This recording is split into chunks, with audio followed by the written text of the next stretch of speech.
మీ మాటలు వింటుంటే నాకు భయమేస్తుందండి.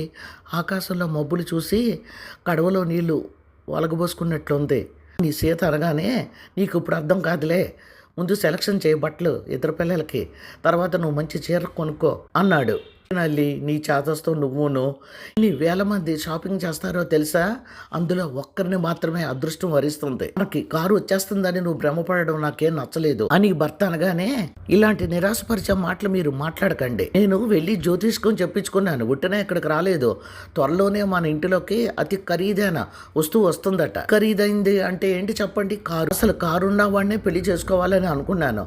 మా నాన్నగారు నచ్చజెప్పి నెమ్మదిగా కొంటాళ్లే అమ్మా అని చెప్పబట్టే మిమ్మల్ని పెళ్లి చేసుకున్నాను అని భార్య అనగానే, కొంపదీసి మనకి లాటరీలో కారు వచ్చేస్తుందని కలలు కంటున్నావా? మనలాంటి వాళ్ళకి రాదు, ఏ అప్పారావుకో ఆనందరావుకో వస్తుంది అని ఆ వ్యక్తి అనడం చూసి షాక్ తిన్నాడు ఆనందరావు. ఆశ్చర్యంగా భార్య వైపు చూసి కనుబొమ్మలు ఎగరవేశాడు.